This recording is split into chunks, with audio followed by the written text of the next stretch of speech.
Writers' Voices 26. Listen to columns and stories of your favorite writers.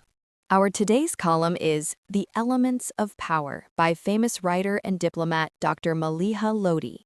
Rare earth and critical minerals are the newest arena of competition between the big powers.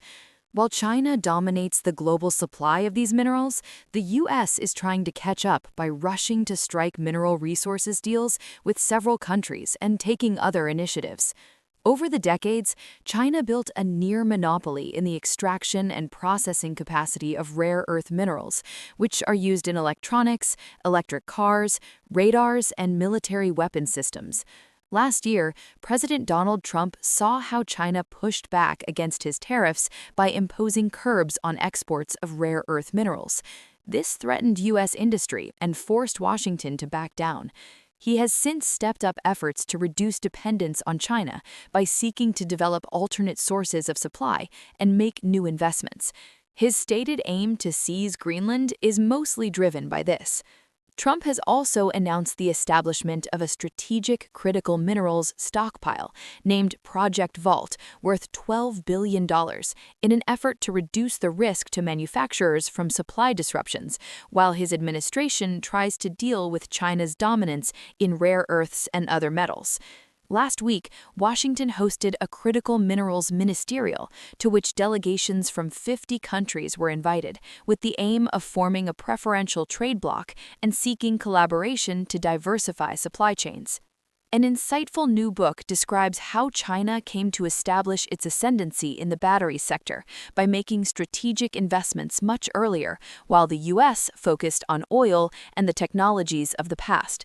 The Elements of Power by journalist Nicholas Niarchos is a fascinating tour de force of the development of the battery industry, evolution of the demand for lithium and cobalt, the scientific advances that were made, and who profited from all of this. His story about the age of batteries focuses on its innovative aspects, companies that spearheaded technological progress, and the geopolitical implications. But it exposes its perils and moral dilemmas as well. For him, this is also a tragic saga, whose protagonists are some of the poorest people in the world, exploited by wealthy countries and predatory companies. The 20th century, Niarchos says, was powered by oil. But lithium-ion batteries make the modern world possible, being the foot soldiers of the digital revolution. They make powerful tech available for every aspect of life, powering cell phones, laptops, medical devices, electric vehicles, drones, and jet engines, among other things. The metals and materials that go into these batteries come from countries across the world. He argues that understanding these batteries and how they are made are key to understanding how a new form of power is being created, one that is measurable in dollars, strategic influence, and volts. He reminds the reader that 70 to 90% of lithium-ion batteries are made in China, and, as with oil, battery power has become political power. Indeed, the acquisition of critical minerals is driving geostrategic shifts and competition for resources not seen since the time of the Cold War. Several chapters delve into the colonial history of exploitation and scramble for resources by powerful outsiders. Much of the book's focus is on the Democratic Republic of Congo, which possesses around half of the world's supply of metals. Faced with exploitation, conflict, corruption, intrigue, and the miserable conditions in which miners work, its people live in poverty, while others in far-off lands benefit and enrich themselves from the country's mineral resources. This highlights a key theme of the book, how rich countries use these resources for their green energy transition, as they produce no emissions, to get away from reliance on fossil fuels and find an answer to climate change.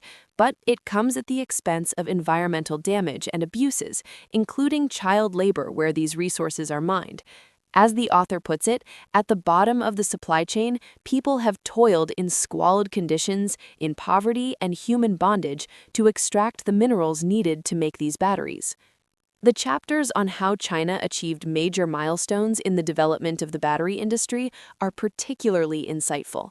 They zero in on how Chinese companies such as BYD succeeded in producing devices to store power. The country's production of electric vehicles surged by leaps and bounds. By 2024, it was able to produce 1 million cars in a single month. Describing Chinese investment activity in Africa, Niarchos highlights the surge in its investments by the early 2010s. This filled a void left by the US and Europe, who myopically gave the continent the cold shoulder. Meanwhile, in 2023, CATL became the world's largest producer of lithium-ion batteries. Niarchos notes that Washington, a late starter with modest investment, began to take serious interest after Trump's return to power. He appointed his daughter Tiffany's father-in-law, Masad Boulos, as senior advisor for Africa. Although his book doesn't cover this, one of Trump's major initiatives is Pax Silica. This is designed to build reliable supply chains for technologies needed for AI, especially silicon and critical minerals. While trying to boost domestic production aided by state intervention and capital, Trump has sought bilateral deals with many countries to gain access to resources. For Niarchos, it's important to address the moral dilemma concerning the detrimental effects of the new energy revolution. There is no easy answer to this, but he argues that investing in environmentally responsible mining should be encouraged to meet climate goals. Above all, it's necessary to listen to the people from whose land minerals are acquired, to their needs, pollution concerns, and aspirations for a better, healthier world. Such people, he writes, are commonly erased thanks to big-stakes financial dealings and complex, often deadly geopolitical games in the cutthroat competition of resources. He is, of course, right. But whether or not this message of his book reaches the corridors of power of big countries and is ever acted upon is an open question. What is certain, however, is that the global competition and battle for mineral resources is set to intensify. Thank you for watching. If you like the video, do like, share, and subscribe.